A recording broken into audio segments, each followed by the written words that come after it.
இந்த சந்திப்பின் நோக்கம் எனக்கு முன்பு பேசியவர்கள் போன்று பாட்டாளி மக்கள் கட்சி தொடங்கி கிட்டத்தட்ட 36 ஆண்டுகள் ஆகின்றன. 36 ஆண்டு காலம் கடுமையாக நம்முடைய பயணம் இருந்து வருகிறது. கட்சியை நம்முடைய இனமான காவலர், சமூக நீதி போராளி மருத்துவர் ஐயா அவர்கள் தொடங்கி நம்மை வழிநடத்திக் கொண்டிருக்கின்றார்கள். மருத்துவர் ஐயாவுடைய கொள்கை சமூக நீதிக்காக தொடங்கப்பட்ட கட்சி பாட்டாளி மக்கள் கட்சி. அந்த வகையில நம்முடைய பயணம் நீண்ட பயணம், கடுமையான பயணம், கரடு முரடான பாதைகளில் நாம் கடந்து வந்தோம். நம் கட்சி தொடங்கிய நோக்கமே நமக்கும் ஆட்சி அதிகாரம் வர வேண்டும். நமக்கு ஆட்சி அதிகாரம் வந்தால்தான் தமிழ்நாட்டின் பிரச்சனைகளை தீர்க்க முடியும். ஐயா அவர்கள் கட்சி தொடங்குவதற்கு முன்பாக வன்னிய சங்கத்தை தொடங்கினார். வன்னிய சங்கத்தை வைத்து எத்தனையோ போராட்டங்களை நடத்தினார். ஆர்ப்பாட்டங்கள், போராட்டங்கள், சாலை மறியல், ரயில் மறியல், பஸ் மறியல், பட்டநாமம், தூக்கு கயிறு என்றெல்லாம் எத்தனையோ போராட்டங்கள் நடத்தினார். ஆனால் அதற்கு பலன் கிடைக்கவில்லை என்றால் ஒவ்வொரு முறையும் அப்போ இருந்த ஆட்சியாளர்களை சந்தித்து எங்களுக்கு சமூக நீதி கொடுங்கள், வழங்குங்கள்.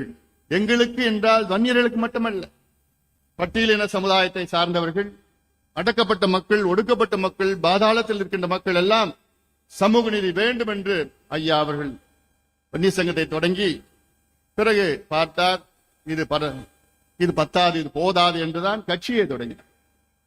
சமூக நீதி அடிப்படையில் தமிழ்நாட்டில் இன்று எத்தனையோ கட்சிகள், அமைப்புகள் இருக்கிறது. சமூக நீதி அடிப்படையில் ஒரு சிலர் சமூக நீதிக்கு ஆதரவாக இருப்பார்கள், ஒரு சிலர் சமூக நீதிக்கு எதிராக இருப்பார்கள். ஆனால் மூன்றாவது வகை ஒன்று இருக்கிறது தமிழ்நாட்டில். எந்த வகை தெரியுமா? இதுதான் திமுகவுடைய வகை.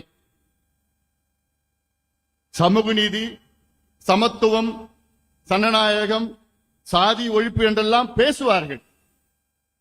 முற்போக்கிய சிந்தனைகள் எல்லாம் பேசுவார்கள். தந்தை பெரியார் ஒரு வாரிசு என்று பேசுவார்கள். ஆனால் நடைமுறைப்படுத்து என்றால் அதை செய்ய மாட்டார்கள். இவர்கள் என்னை பொறுத்தவரை சமூக நீதிக்கு துரோகிகளாக நான் பார்க்கின்றேன். திமுக ஆட்சி இன்று சமூக நீதியுடைய துரோகியா நான் பார்க்கின்றேன். சமூக நீதி பற்றி பேசுவதற்கு தகுதியற்றவர்கள் முதலமைச்சர் ஸ்டாலின் அவர்களும் திமுகவும். உங்களுக்கு அதிகாரம் இருக்கிறது, ஆட்சி இருக்கிறது, தமிழ்நாட்டை ஆண்டு கொண்டிருக்கிறீர்கள். உங்களுக்கு 40 மக்களவை உறுப்பினர்கள் தமிழ்நாடு கொடுத்திருக்கிறது. மாநிலங்களவையில் உங்களுக்கு 12 உறுப்பினர்கள் இருக்கின்றார்கள். இவ்வளோ அதிகாரம், இவ்வளோ ஆட்சியும் வைத்துக் கொண்டு உங்களால் தமிழ்நாட்டிலே ஒரு துரும்பு கூட சமூக நீதிக்காக உங்களுக்கு பங்களிப்பு இல்லை என்றால் எதற்கு உங்களுக்கு ஆட்சி? எதற்கு உங்களுக்கு அதிகாரம்? எதற்கு இந்த பேச்சு? தந்தை பெரியாருடைய வாரிசு, அண்ணாவுடைய வாரிசு, கலைஞருடைய வாரிசு என்றால் வீண் பேச்சு. என்ன வசனம் பேசிக் கொண்டிருக்கிறீர்கள்? யாரை ஏமாற்றிக் கொண்டிருக்கிறீர்கள்? இதற்காகத்தான் பாட்டாளி மக்கள் கட்சி தொடங்கப்பட்ட கட்சி. அது நம்முடைய பயணம் நீண்ட பயணம். இன்னும் வெகு தூரம் நாம் செல்ல வேண்டும். அதற்காகத்தான் இவர்களால் செய்ய முடியாது, திமுகவால் செய்ய முடியாது. நாமும் அவர்களிடம் கேட்டோம், இவர்களிடம் கேட்கின்றோம். சமூக நீதி கொடுங்க, சாதிவாரி கணக்கெடுப்பு நடத்துங்க, இடஒதுக்கீடு கொடுங்க. இடஒதுக்கீடுனா வன்னியர்களுக்கு மட்டுமா இல்ல, பட்டியலின சமுதாயத்துக்கு 2 விழுக்காடு அதிகப்படுத்துங்க. பழங்குடி மக்களுக்கு கூடுதலாக கொடுங்க. அடக்கப்பட்ட மக்கள், பாதாளத்தில் இருக்கின்ற எத்தனையோ சமுதாயம், மீனவர் சமுதாயம், யாதவர் சமுதாயம், முத்தரையர் சமுதாயம் போன்ற எத்தனையோ சமுதாயம் இருக்கின்றார்கள். அவர்களுக்கு கொடுங்கள், படிப்பு கொடுங்கள், வேலையை கொடுங்கள். தொடர்ந்து சொல்லி வருகின்றோம். ஆனால் திமுக அரசு செய்யுமா? செய்யும் நம்பிக்கை இருக்கு அவங்களுக்கு? நிச்சயமா கிடையாது. அதனால்தான் நீங்கள் எல்லாம் நீங்கள் என்றால் இங்கே இருக்கின்ற நம்முடைய பொதுக்குழு உறுப்பினர்கள், நீங்கள் இந்த செய்திகள் எல்லாம் உள்வாங்கி மக்களை சந்தித்து அங்கே மிகப்பெரிய பிரச்சாரமாக நீங்கள் இதை மேற்கொள்ள வேண்டும் என்று என்னுடைய அன்பான ஒரு வேண்டுகோளாக நான் விடுக்கின்றேன். கடந்த மாதம் உறுப்பினர்கள் அட்டைகளை கொடுத்தோம். இன்னும் வேகமாக நாம் உறுப்பினர்கள் சேர்க்க வேண்டும். அதற்கு முந்தைய மாதத்திலே மிகப்பெரிய ஒரு மாநாடை நடத்தினோம். இன்று உலகமே வியந்து பார்க்கின்ற அந்த மாநாடு மிகப்பெரிய ஒரு மாநாடு, சமூக நீதி மாநாடு. நடத்தியது வன்னியர் சங்கம், ஆனால் அது சமூக நீதி மாநாடு. அந்த மாநாட்டினுடைய முக்கிய அம்சங்கள், தமிழ்நாட்டிலே சாதிவாரி மக்கள் தொகை கணக்கெடுப்பு நடத்த வேண்டும். நடத்திய பிறகு 69 விழுக்காடு இடஒதுக்கீட்டுக்கு பாதுகாப்பு அளிக்க வேண்டும். அதன் பிறகு தமிழ்நாட்டில் உள்ள அனைத்து சமுதாயங்களுக்கும் மக்கள் தொகை மற்றும் சமூக நீதி பின்தங்கிய நிலையில் அடிப்படையில் அனைத்து சமுதாயங்களுக்கும் இடஒதுக்கீடு வழங்க வேண்டும். மத்தியிலே இருக்கின்ற 50 விழுக்காடு இடஒதுக்கீடு உச்சவரம்பை நீக்க வேண்டும். கிரீமி லேயர் என்ற ஒன்றை அகற்ற வேண்டும். பெண்களுக்கு பாதுகாப்பு அளிக்க வேண்டும். போதை பொருட்களை ஒழிக்க வேண்டும். மதுவை அழிக்க வேண்டும். இதையெல்லாம் அந்த மாநாட்டிலே தீர்மானமாக போட்டு பேசினோம். எவ்வளவு லட்சக்கணக்கான நம் சொந்தங்கள் அங்கே கூடினார்கள். அதில் எத்தனையோ நம்முடைய பாரம்பரியம், நம்முடைய வரலாறு, மறைக்கப்பட்ட வள்ளல்கள், மறைக்கப்பட்ட தியாகிகள், மறைக்கப்பட்ட சுதந்திர போராட்டங்கள், வீரர்கள் எல்லாம் உங்களுக்கு தெளிவுபடுத்தினோம், வெளிப்படுத்தினோம். இந்த நேரத்தில் கிராமங்களுக்கு செல்லுங்கள், இளைஞர்களை சந்தியுங்கள், சந்தித்து உறுப்பினர்களை சேருங்கள். இது அவசியமானது, அவசியமானது.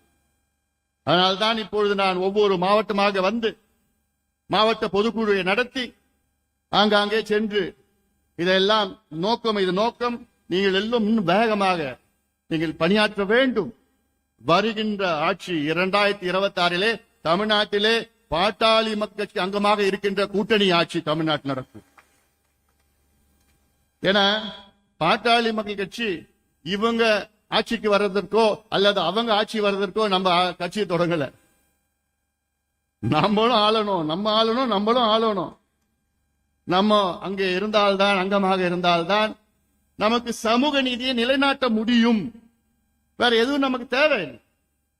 ஒரு உதாரணம், 2004 மத்தியில கூட்டணி ஆட்சி, ஐக்கிய முற்போக்கு அரசு யூபிஏ கவர்மெண்ட்ல கூட்டணி ஆட்சியிலே அங்கமாக இருந்தோம். நானும் அமைச்சராக இருந்தேன், அரங்கவேலு அமைச்சராக இருந்தார். கூட்டணி ஆட்சினால் அப்பொழுது ஆட்சி அமைப்பதற்கு முன்பாக குறைந்தபட்ச செயல் திட்டம், காமன் மினிமம் புரோகிராம் ஒன்று அமைத்தார்கள். அந்த காமன் மினிமம் புரோகிராமில் பாட்டாளி மக்களுடைய கோரிக்கை என்ன? இந்தியாவிலே இதர பிற்படுத்தப்பட்ட வகுப்புக்கு கல்வியிலே 27 விழுக்காடு இடஒதுக்கீடு வழங்க வேண்டும். ஓபிசி, இந்தியாவில் உள்ள ஓபிசியில மத்திய அரசு கல்வி நிலையங்கள் 27 விழுக்காடு இடஒதுக்கீடு வழங்க வேண்டும் என்று நம்முடைய கோரிக்கை அந்த குறைந்தபட்ச செயல் திட்டத்திலே நாங்களுடைய யோசனை வைத்தோம். அதை ஏற்றுக்கொண்டார்கள்.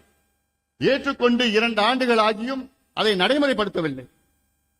பிறகு அந்த கூட்டத்திலே மருத்துவர் ஐயா அவர்கள் கலந்து கொண்டு, நீங்கள் நடைமுறைப்படுத்தவில்லை என்றால் நாங்கள் இந்த கூட்டணி விட்டு வெளியேறுகிறோம் என்று ஐயா அவர்கள் சொல்லிய காரணத்தால் தான் பிறகு அன்று அந்த ஐக்கிய முற்போக்கு கூட்டணியின் தலைவர் சோனியா காந்தி அம்மையார் அவர்கள் ஐயாவை படுத்தி உடனடியாக நாங்கள் அறிவிக்கிறோம் என்று சொல்லி அன்று மாலை அறிவிக்கின்றார்கள்.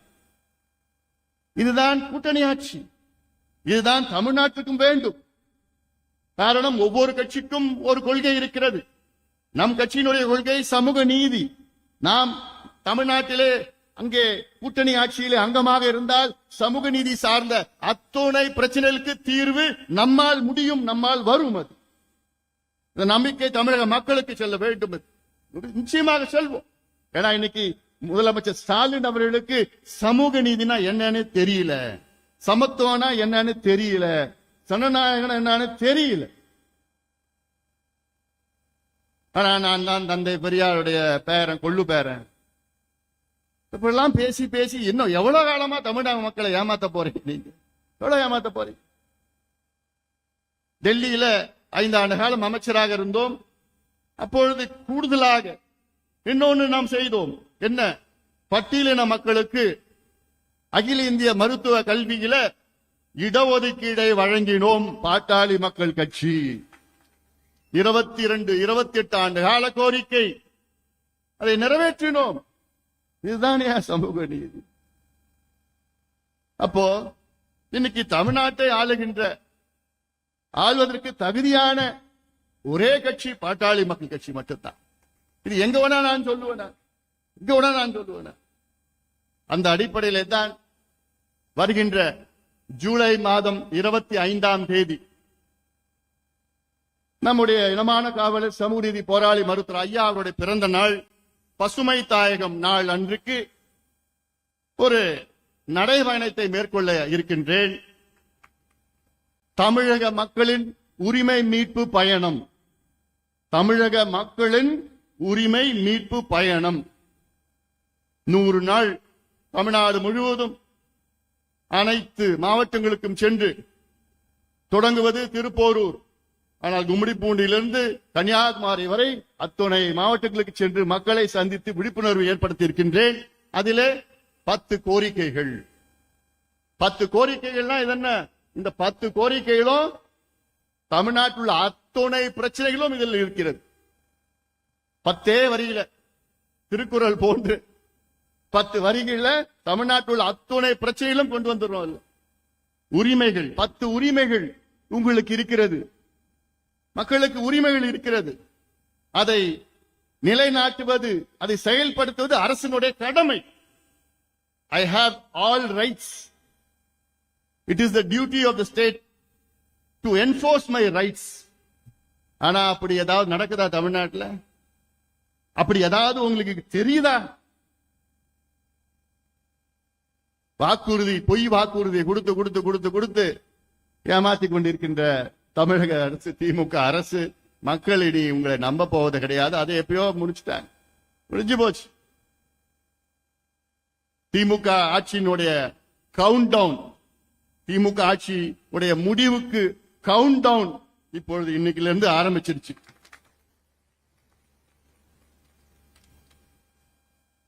The end of the DMK's government's countdown has started today.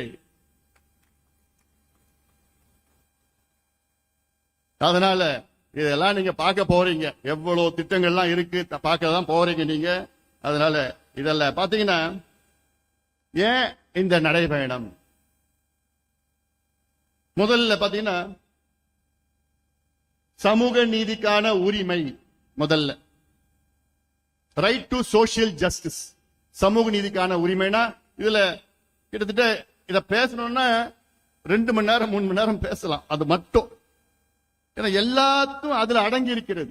என்னுடைய கல்வி, என்னுடைய வாழ்வாதாரம், என்னுடைய மருத்துவம், சுகாதாரம் எல்லாமே சமூக நீதி. எல்லாம் சமூக நீதினா எனக்கு நல்ல கல்வி, நல்ல வேலை, சுயமரியாதையுடன் நான் வாழ வேண்டும். சுயமரியாதையுடன் நான் வாழ வேண்டும். என்னை வாழ வைக்க வேண்டும் என்பது மாநில அரசினுடைய கடமை. அரசினுடைய கடமை. ஆனால் அப்படி ஏதாவது செய்யறாங்களா? ரோட்ல போய் பார்த்தா அங்க ரோட்ல அந்த பக்கம் இந்த பக்கம் படுத்து போதையில படுத்துட்டு இருக்கிறான், தண்ணி அடிச்சு போதையில படுத்துட்டு இருக்கிறான், சாக்கடையில படுத்துட்டு இருக்கிறான். எங்க பார்த்தாலும் அப்படி சுயமரியாதையோட நான் வாழ முடியுமா? அப்படி இந்த சூழல்ல இந்த மாவட்டத்திலுடைய தீர்மானங்கள் எல்லாம் போட்டேன். இந்த மாவட்டத்துடைய பிரச்சனைகள், தீர்மானங்கள், திருவள்ளூர் மாவட்டத்துடைய தீர்மானங்கள், பிரச்சனைகள் எத்தனையோ முறை திருவள்ளூர் மாவட்டத்துக்கு எத்தனையோ போராட்டத்திற்கு நான் வரையில் வந்திருக்கின்றேன். ஆர்கே பேட்டையில எத்தனை 2 முறை பண்ணோமா? விஜயன் எங்க கொசஸ்தலையாத்துல ஆந்திராவில் தடுப்பணை கட்டுறாங்க. முன்னாடி அப்போ சந்திரபாபு நாயுடு நேரத்துல அப்போ ஒரு போராட்டம் பண்ணோம். இப்போ ஜெகன் ரெட்டி அப்போ அந்த நேரத்தில் நான் போய் போராட்டம் பண்ணதுக்கு அப்புறம் நிறுத்திட்டாங்க. இப்போ மறுபடியும் ஏதோ ஒன்று பேசிட்டு இருக்கிறாங்க. விட போறது இல்லை. நம்முடைய உரிமைகள். திருவள்ளூர் மாவட்டத்தில் அறிவுசார் நகரமா, இன்டெலக்சுவல் சிட்டி. யாரையா கேட்டாது? இன்டெலக்சுவல் சிட்டி எங்க நிலத்தெல்லாம் பிடுங்கி முப்போகம் விளைகின்ற நிலம், 1700 ஏக்கர் முப்போகம் விளைக்கிற மண்ணை புடுங்கி எங்க விவசாயிகள் எல்லாம் துரத்தி அந்த 1700 ஏக்கரை அமெரிக்காவில் உள்ள ஒரு நிறுவனத்துக்கு ஒப்படைக்க போறாங்களாம். ஒப்படைச்சு என்ன ஆக போகுது? அவன் வருவான், அவன் பில்டிங் கட்டுவான், அவன் ஆளுங்களை போடுவான், அங்க இருந்து போடுவானுங்க, அவங்க ஏதோ படிச்சுட்டு போறாங்க.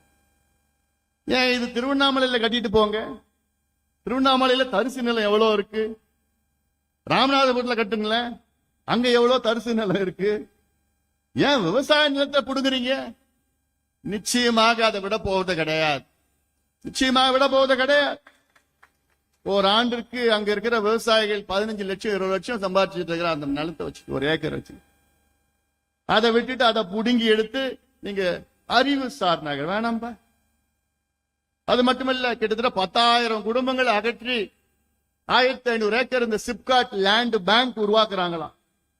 சிப்காட்டுக்கு 45,000 ஏக்கர் லேண்ட் பேங்க் உருவாக்குறாங்களாம். எங்க? நம்ம வீடெல்லாம் அழிச்சு நம்மள துரத்தி அப்புறப்படுத்தி இவங்க லேண்ட் பேங்க் உருவாக்கி இவங்க அந்த லேண்ட் யாரு கொடுப்பாங்க?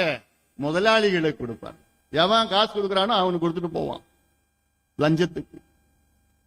இப்படி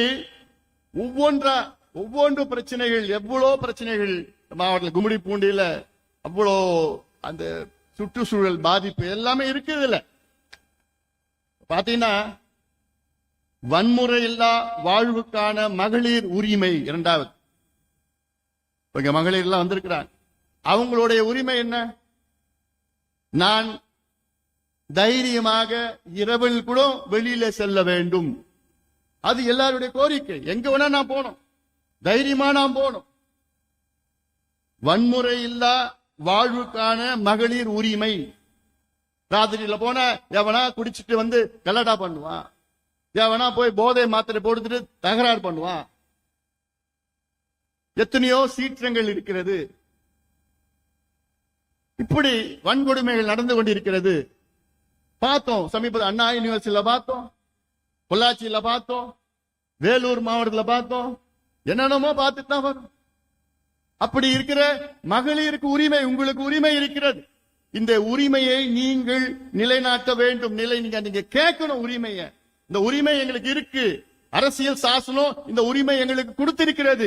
இந்தியன் கான்ஸ்டிடியூஷன் எங்களுக்கு கொடுத்திருக்கிறது.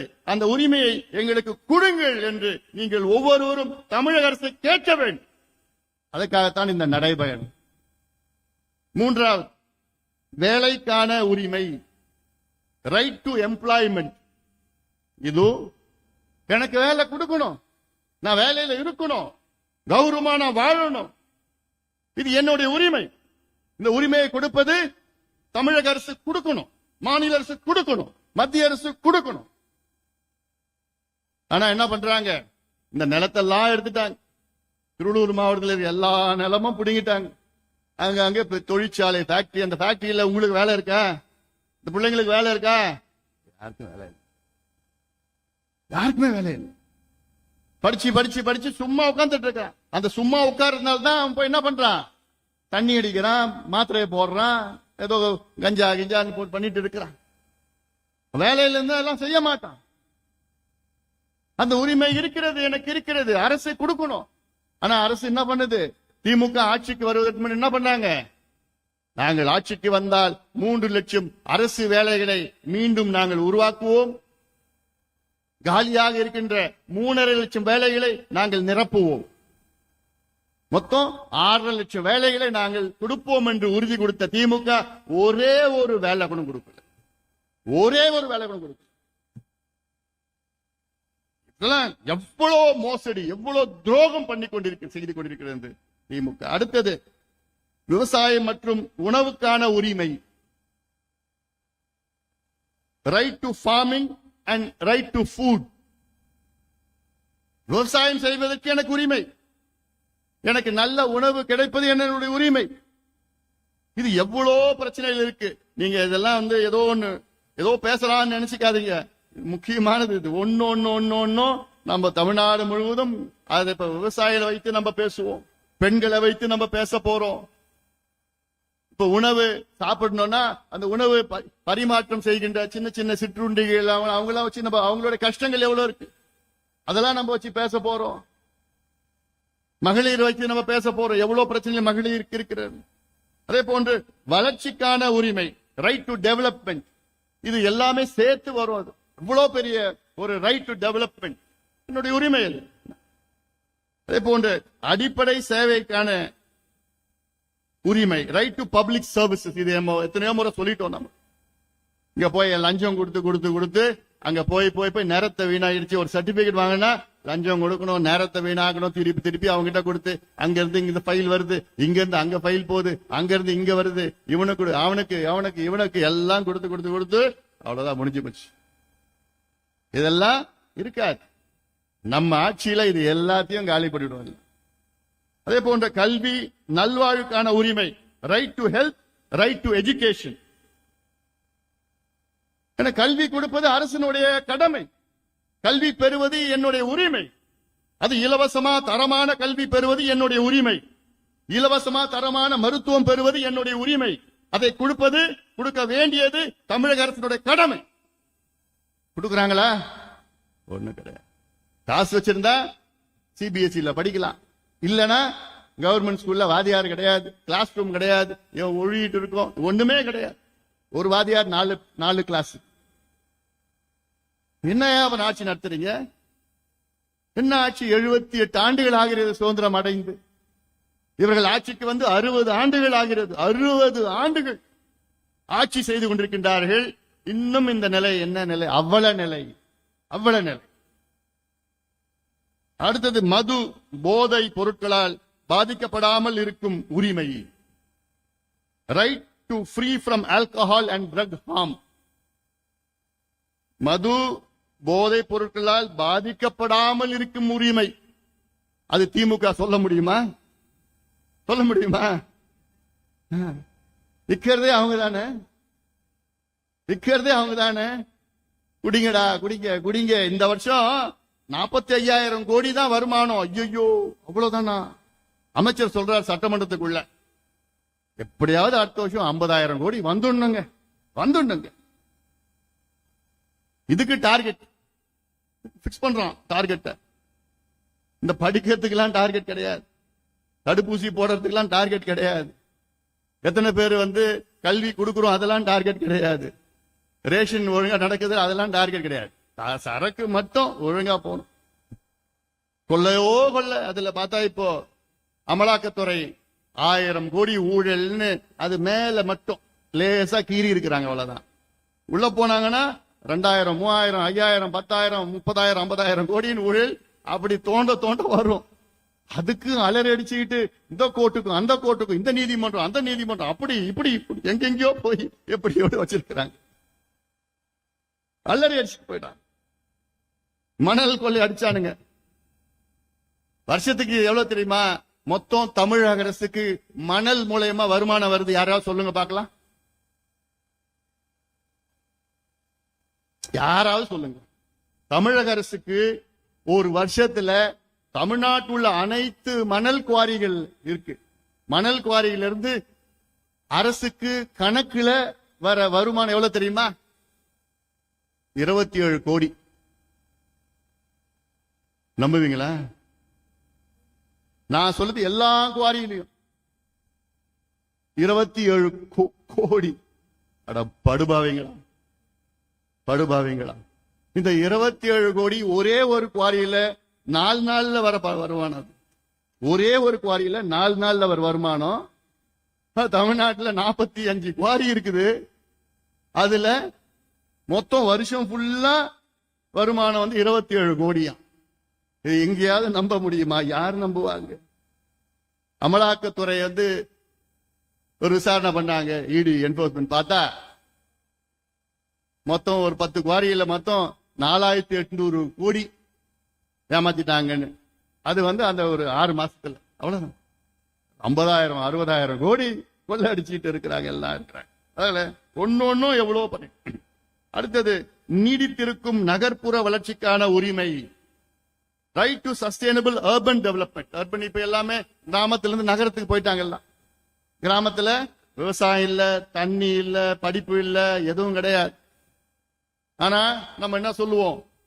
India lives in the villages, India வந்து கிராமங்களில் வாழ்ந்து கொண்டிருக்கிறது. இன்னும் இல்ல. தமிழ்நாட்டில் பாத்தீங்கன்னா இந்தியாவிலே தமிழ்நாட்டில் கிட்டத்தட்ட 55 விழுக்காடு மக்கள் இன்னி நகரத்தில் வாழ்ந்த போயிட்டாங்க. நகரத்தில் எந்த வசதியும் இல்ல வாழ்றதுக்கு. இல்லப்பா எனக்கு தண்ணி இல்ல, விவசாயம் இல்ல, வாழ்வாதாரம் கிடையாது. சரி எங்கேயோ சென்னைக்கு போலாம், பொழைச்சிக்கலாம். சென்னைக்கு போய் என்ன பண்றான்? பிளாட்ஃபார்ம்ல படுத்துட்டு எங்கேயோ கூலி வேலை பண்ணிட்டு ஏதோ ஒரு வேலை, அந்த நம்பிக்கையில போறான். சென்னை போன்ற பெருநகர்களுக்கெல்லாம் சென்று அங்க போயிட்டு அதுதான் அவர்களுக்கு வாழ்வதற்கு அவர்களுக்கு உரிமை இருக்கிறது. இந்த நகர்ப்புற வளர்ச்சி என்பது மிகப்பெரிய ஒரு டாபிக். அது அங்கென்ற இருப்பவர்கள், அங்கே செல்பவர்கள், அங்கே சென்று வருபவர்கள் எல்லாத்துக்கும் அவங்களுக்கு ஒரு உரிமையில் இருக்கிறது. அந்த உரிமை நிலைநாட்ட வேண்டும்.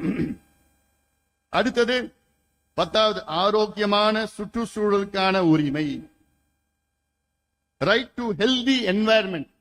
என்வாயர்மெண்ட் என்ன? நம்முடைய சுற்றுச்சூழல். இப்போ உங்க வீடு இருக்குது, காட்டி தடியன் எங்க இருக்குது வீடு? உன் வீடு கும்மிடிப்பூண்டில இருக்குதா? கும்மிடிப்பூண்டில இருக்குன்னு வச்சுக்கோ உன் வீடு. ஜிம்மு போவியா? அப்படியே கை அப்படியே வச்சுன்னு அப்படி. இந்த வாய் தான் இதெல்லாம் பண்ணு, வாய் மட்டும். கும்மிடிப்பூண்டில உன் வீடு இருக்கு. உங்க அப்பா, உங்க தாத்தா, உங்க முப்பாட்டன், பூட்டன், பாட்டன் எல்லாம் அங்கதான் வாழ்ந்தாங்க. நீ அங்கதான் வாழ போற. இப்ப திடீர்னு அரசாங்கம் அங்க வந்து சிப்காட்டை அறிவிக்கிறாங்க. சிப்காட்டை அறிவிச்சுட்டு தொழிற்சாலைகள் அங்க தொடங்கி அதுல வந்து சுற்றுச்சூழலுக்கு பாதிப்பு ஏற்படுறது தொழிற்சாலைகள், பிளாஸ்டிக்கை எரிக்கிறது, அதுக்கப்புறம் வந்து இந்த அனல் மின் நிலையங்களை உருவாக்கி நிலக்கரியை எரிச்சு போட்டு பண்றது, குப்பையை எரிக்கிறது, குப்பையை பதப்படுறது, அப்படியெல்லாம் நிறைய இருக்குது அந்த கும்மிடிப்பூண்டியில் இருக்கு. இது அது என்ன பண்ணணும்னா அரசாங்கம் இத எந்த பாதிப்பும் இல்லாம அங்க தொழிற்சாலையில கொண்டு வருவது அரசாங்கத்தினுடைய கடமை. உனக்கு நல்ல காற்று, நல்ல நீர், நல்ல நிலம் அப்படியே இருப்பது உன்னுடைய உரிமை. இதை அரசாங்கம் அதை கெடுத்து கொண்டிருக்கிறது.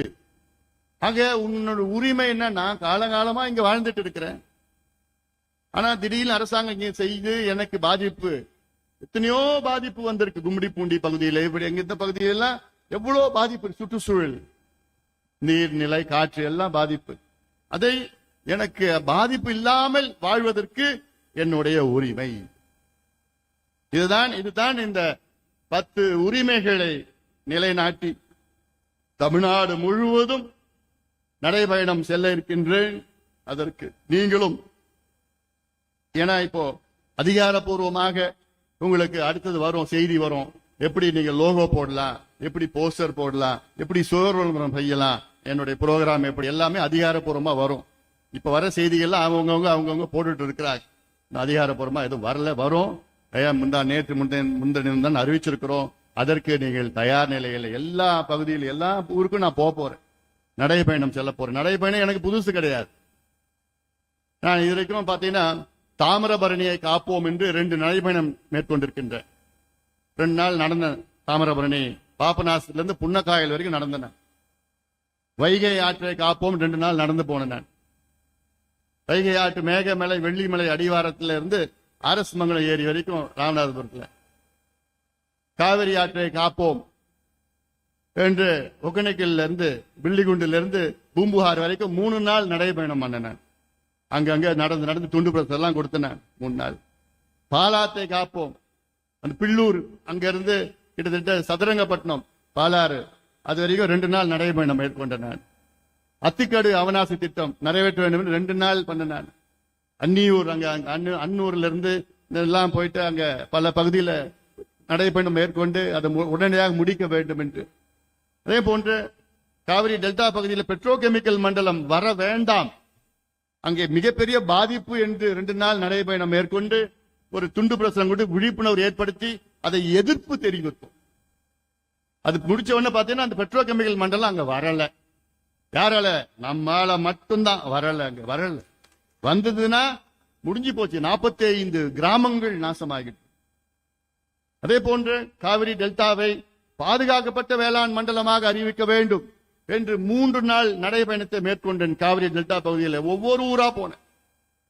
அங்க போய் துண்டு பிரசுரம் எல்லாம் கொடுத்து பொதுக்கூட்டம் எல்லாம் நடத்தி விழிப்புணர்வு ஏற்படுத்தி எங்களுக்கு பாதுகாப்பு மண்டலம், இந்த மண்டலத்தை காவிரி டெல்டாவை மண்டலமா அறிவிக்க சொல்லி சொல்லி இன்னைக்கு மண்டலமா வந்திருக்கு. அதற்கு முழு காரணம் பாட்டாளி மக்கள் கட்சி தான். அதன் பிறகு சோழர் பாசன திட்டம் என்று அரியலூர் பெரம்பலூர் மாவட்டத்தில் 2 நாள் நடைபயணத்தை மேற்கொண்ட. அதெல்லாம் அந்த காலத்தில் சோழர் மன்னர்கள் காலத்தில் பாசனம் அப்படி செழுமையா இருந்தது பொன்னேரியிலிருந்து. ஆனால் இப்பொழுது அது எதுவும் இல்லை. அதை மீட்டெடுக்க வேண்டும் என்று 2 நாள் நடைபயணம் மேற்கொண்டேன். தருமபுரி ஒகேனக்கல் உபரி நீர் திட்டத்தை நிறைவேற்ற வேண்டும் என்று 3 நாள் நடைபயணம் தருமபுரி மாவட்டத்தில் மேற்கொண்டேன். 3 நாள் அது அங்கங்கே போய் எல்லா மக்களிடம் ஒரு மிகப்பெரிய ஒரு விழிப்புணர்வு ஏற்படும். ஏன் இங்க நாம் விரும்பும் சென்னை என்று கிட்டத்தட்ட 5 நாள் நடைபயணம் சென்னை மக்கள் மத்தியில் அங்கே போய் துண்டு பிரசுரம் கொடுத்து புத்தகத்தெல்லாம் கொடுத்து ஒரு மிகப்பெரிய விழிப்புணர்வு ஏற்படுத்திட்டோம். இதை எவ்வளவு செஞ்சுட்டு இருக்கிறோம். இது இல்லாமல் சைக்கிள் பயணம் எல்லாம் எவ்வளவு பண்ணிருக்கிறோம்.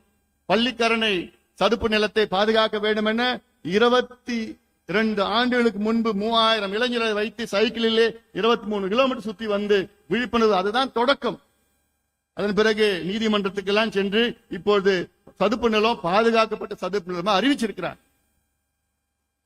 அதே போன்று வாலாஜால இருந்து வாணியம்பாடி வரைக்கும், ராணிப்பேட்டையிலிருந்து வேலூர் வரைக்கும் 32 கிலோமீட்டர் சைக்கிள் பாலாத்தை காப்போம் போயிட்டு கலெக்டர் போயிட்டு அந்த கழிவு நீர்லாம் எடுத்துட்டு போய் கொடுத்து அதை எவ்வளவு பண்ணிருக்கோம். இன்னும் செய்ய போறோம் நம்ம. ஏன்னா இது வேற எந்த கட்சியோ எந்த அமைப்பும் செய்யாது. ஏன்னா அவங்களுக்கு தெரியாது, இதோட முக்கியத்துவம் தெரியாது. கொசத்தலை ஆத்துல ஆந்திரால தடுப்பணை கட்டுறான், ஆனா இவங்கிட்ட கட்ட தெரியல. எப்படி பாரு, அங்க கட்டுறாங்க, அவங்களுக்கு அது தேவை கூட இல்ல. ஆந்திராவில அந்த பார்டர்ல இருக்கு, அது தேவை கூட இல்ல, ஆனா அவங்க கட்டுறாங்க.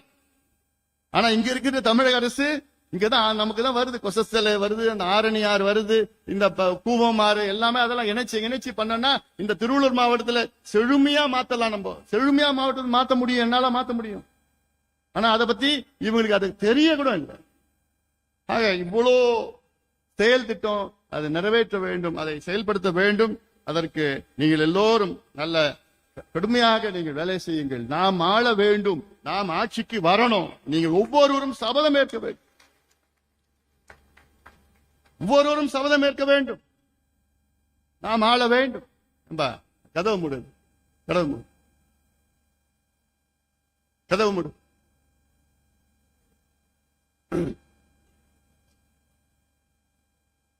அப்போ இது ஒரு பக்கம் இருக்கு, நடைபயணம் பக்கம் இருக்கு. அதனால இதை முக்கியமாக இந்த செய்திகளை அதை உங்களுக்கு சொல்ல கடமைப்பட்டிருக்கின்றேன். இதையெல்லாம் நீங்கள் மனதிலே ஏற்றி உறுதியாக நாம் சொல்வோம். இதெல்லாம் நாம் நடைமுறைப்படுத்துவோம். அடுத்து சமூக நீதிக்கான போராட்டங்கள், சாதிவாரி கணக்கெடுப்பு தமிழக அரசு நடத்த வேண்டும், நடத்த வைப்போம். நம்முடைய உரிமை, அது விட போறது கிடையாது. இதுக்கு தொடர்ச்சியாக கருத்தரங்குகள் எல்லாம் நம்ம நடத்தணும், போராட்டங்கள் நம்ம நடத்தணும், ஆர்ப்பாட்டங்கள் நடத்தணும். ஏன் இவ்வளோ பெரிய மாநாடு நடத்தணும்? உலகமே திரும்பி பார்த்த மாநாடு நடத்தியது எதுக்கு? சமூக நீதி எங்களுக்கு வேண்டும். அதுலதான் அடங்கியிருக்கிறது. இப்ப நான் சொன்ன முதல் point, right to social justice, சமூக நீதிக்கான உரிமை. இதுலதான் 10%, 14% இடஒதுக்கீடு இதுலதான் இருக்கு. 15%, 10%, 14% இதெல்லாம் இருக்கு. 69% இடஒதுக்கீடு இதுலதான் இருக்கு. இதெல்லாம் இது உள்ளதான் இருக்கு. இதுதான் முக்கியமான ஒரு நம்முடைய உரிமை. அந்த உரிமையை நிலைநாட்ட வேண்டும். இதற்கு நீங்களெல்லாம் தயார் நிலையில இருங்க. இங்க தமிழ்நாடு அரசு பார்த்தா, இந்த தமிழ்நாடு அரசு இன்னொரு 8 மாதம் தான், அவ்வளவுதான், அப்புறம் முடிஞ்சு போச்சு, வீட்டுக்கு போயிடுவாங்க. அதை மாற்றுக்கிறதே கிடையாது. திமுக இன்னும் ஒரு 8 மாசம் தான், அதை எவ்வளவு வீட்டுக்கு போயிடும், முடிஞ்சு போச்சு. அதனால அதுக்கு என்னென்ன செய்யணுமோ நம்ம செய்ய போறோம். அதனால இதெல்லாம் பார்க்கிறேன். ஏன்னா தமிழ்நாட்டுல முதலமைச்சர் கையில தான் சட்டம் ஒழுங்கு இருக்கு. ஆனா பாத்தீங்களா, நேத்து முந்தனோ பாட்டாளி மக்கள் கட்சியினுடைய ஒருங்கிணைந்த மாவட்ட இளைஞர் சங்கம் செயலாளர் வழக்கறிஞர் சக்கரவர்த்தி அவர் கொடூரமான முறையில் துப்பாக்கியால் கொலை செய்யப்பட்டார். இது வட மாநிலங்கள்லாம் இல்ல, வட மாநிலம் இல்ல, இது தமிழ்நாடு. தமிழ்நாட்டில் துப்பாக்கி கலாச்சாரம் இதெல்லாம் பயமா இருக்கு. இதுக்கு முன்பு கேள்விப்பட்டதே கிடையாது. ஆனா இதெல்லாம் யார் காரணம்னா முதலமைச்சர் ஸ்டாலின் அவருடைய மெத்தனம். ஏன்னா அவருக்கு என்ன நடக்குதுன்னே தெரியல. ஆனா அவர்கிட்ட சட்ட ஒழுங்கு இருக்கு, காவல்துறை அவர்கிட்ட இருக்கு. முதலமைச்சர் அவர்களே, உங்களுக்கு நேரம் இல்லைன்னா இந்த துறையை வேற யாருக்காவது கொடுங்க. ஏன்னா முக்கியமான துறை இது, முக்கியமான துறை இது. எங்க கட்சியினுடைய இளைஞர் சங்கத்தினுடைய மாவட்ட செயலாளர் கொடூரமான முறையிலே துப்பாக்கியால் திட்டமிட்டு கொலை செய்யப்படுகிறார். திட்டமிட்டு. அதுவும் அவர் வழக்கறிஞர். ஒரு வழக்கறிஞருக்கு இந்த நிலைனா சாதாரண மக்களுக்கு எந்த நிலையில் இருக்கிறாங்க? அவங்களுக்கு உத்தரவாதம், உயிர் உத்தரவாதம் என்ன? இதெல்லாம் தமிழக மக்களிடம் எடுத்துச் செல்லுங்கள். மோசமான ஆட்சி தமிழ்நாட்டில் நடந்து கொண்டிருக்கிறது. மக்கள் விரோத ஆட்சி தமிழ்நாட்டில் நடந்து கொண்டிருக்கிறது. கேவலமான ஆட்சி தமிழ்நாட்டில் நடந்து கொண்டிருக்கிறது. இந்த ஆட்சிக்கு முற்றுப்புள்ளி வைக்க வேண்டும். அதற்கு தமிழ்நாட்டில் உள்ள அனைத்து தரப்பு மக்களும் வாருங்கள். இந்த ஆட்சியை, மக்கள் விரோத ஆட்சியை அகற்றுவோம். அதுக்கு நேரம் வந்துவிட்டது, நேரம் வந்துவிட்டது. அதனால இதை நீங்கள் மனதிலே வையுங்கள். நிச்சயமாக ஒரு மாற்றத்தை நாம் கொண்டு வருவோம். இந்த நடைபயணம், இந்த போராட்டங்கள், ஆர்ப்பாட்டங்கள் மூலமாக இதெல்லாம் நாம் கொண்டு வருவோம் என்று இந்த நேரத்திலே நான் சொல்ல கடமைப்பட்டிருக்கின்றேன். இந்த நிகழ்ச்சியை சிறப்பாக நடத்தி கொண்டிருக்கின்ற அத்துணை மாவட்ட செயலாளர் நிறைய பேருக்கு பேசுறதுக்கு வாய்ப்பு கொடுக்குது, தப்பா எடுத்துக்கூடாது. ஏன்னா எல்லாமே முக்கியமானவர்கள் தான். ஆனா அதே நேரத்தில் நான் அடுத்தடுத்துக்கு நான் செங்கல்பட்டுலாம் போயிட்டு இருக்கிறேன். நம்முடைய வழக்கறிஞர் பாலு அவர்கள் சொன்னது போன்று இன்று தந்தையர் தினம்.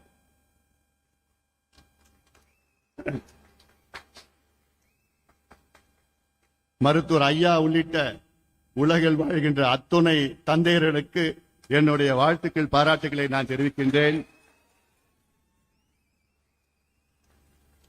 மருத்துவர் ஐயா அவர்கள் நீண்ட ஆயுளுடன் வாழ வேண்டும். 100 ஆண்டுகளுக்கு மேல் நல்ல ஆயுளுடன், நல்ல மன நிம்மதியுடன்,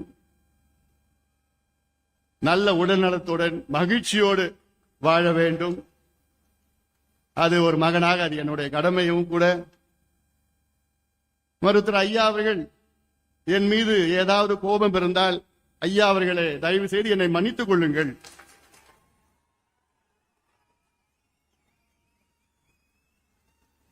தந்தையிடம் மன்னிப்பு கேட்பது ஒரு பெரிதல்ல. அதே வேளையிலே ஐயா அவர்கள் 100 ஆண்டுகளுக்கு மேல் நல்ல மகிழ்ச்சியோடு வாழ வேண்டும். அது ஒரு மகனுடைய கடமையும் கூட. ஐயா அவர்கள் 10 ஆண்டுகளுக்கு முன்பு ஐயாவுக்கு பைபாஸ் நடந்தது. இன்னைக்கு ஐயாவுக்கு சுகர், பிபி எல்லாமே இருக்கு. அதனாலதான் நான் சொன்னேன், நீங்க நல்லா இருக்கணும், நல்ல உடல்நலத்தோட இருக்கணும், டென்ஷன் ஆகாதீங்க. நீங்க சொல்லுங்க, என்னென்ன செய்யணும்னு சொல்லுங்க. ஒரு மகனாக, கட்சியின் தலைவராக அப்படி டக்கு டக்கு டக்குன்னு சொல்லிட்டு செய்யலாம், சுலபமா செஞ்சுட்டு போலாம்.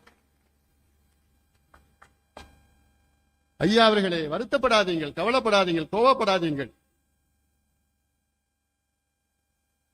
ஏன்னா இது நீங்க உருவாக்கின கட்சி. இது உங்களுடைய கனவுகளை நனவாக்குவோம். 45 ஆண்டு காலம் உழைப்பு, உங்களுடைய உழைப்பு சாதாரண உழைப்பு கிடையாது. நீங்கள் இன்று தேசிய தலைவர்.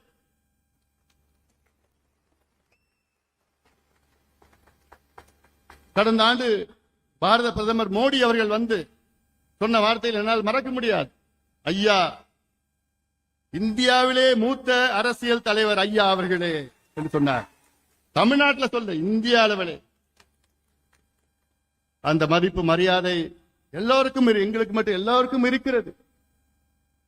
ஆக இந்த தந்தையர் தினத்தில் அன்று உலகில் வாழ்கின்ற அத்துணை தந்தையர்களுக்கும் என்னுடைய வாழ்த்துக்கள் பாராட்டுக்களை தெரிவித்து இந்த நிகழ்ச்சியை மிக சிறப்பாக நடத்தி கொண்டிருக்கின்ற அனைத்து மாவட்டங்களும், நான் தினேஷ் பேர் மட்டும் சொன்னா மத்தவெல்லாம் கோச்சிப்பாங்க, எல்லாரும் தான் செய்யணும். அதுல எல்லாரும் தான் இந்த நிகழ்ச்சி நடத்திட்டு இருக்கீங்க. ஏன்னா இந்த வேகம் அப்படியே போகணும், இந்த வேகம் தொடரணும், இந்த வேகம் போகணும், அப்படியே கொண்டு போனோம். ஏன்னா இன்னைக்கு பாலு அவர்கள் சொன்னது போன்று இன்னைக்கு பாட்டாளி கட்சி கடந்து வந்த பாதை சாதாரண பாதை கிடையாது. எவ்வளோ சிரமம், எவ்வளோ கஷ்டம், எத்தனை ஜெயிலு, எத்தனை தியாகம், உயிர் தியாகம், எவ்வளோ பேர் இங்க இருக்கிறவங்க, வராதவங்க, வந்தவங்க எல்லாமே அவ்வளோ கஷ்டப்பட்டு ஒரு கட்சியை வளர்க்கணும்னா சாதாரண விஷயம் கிடையாது. தினம் தினம் அவங்க நேரத்தையும் காலத்தையும் எல்லாத்தையும் அர்ப்பணிப்போடு இங்கே செயல்பட்டுக் கொண்டிருக்கின்ற அனைத்து நிர்வாகிகளுக்கும் என்னுடைய மனமார்ந்த வாழ்த்துக்களை பாராட்டுக்களை நான் தெரிவித்து நன்றியோடு விடைபெறுகின்றேன். நன்றி.